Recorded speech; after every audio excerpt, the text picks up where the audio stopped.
سلام دوستان این فارسی بور یه چی هلوش 4 دقیقه طول میکشه. الان ما مکس کردیم کلیپ رو.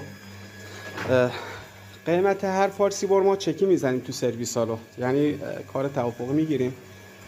یه کاشی فوق العاده شیکه. اینم کیفیت فارسی بورمون، ذره خاک هم نداره، نه لپری داره. میبینید اصلا به هیچ عنوان لپری نداره.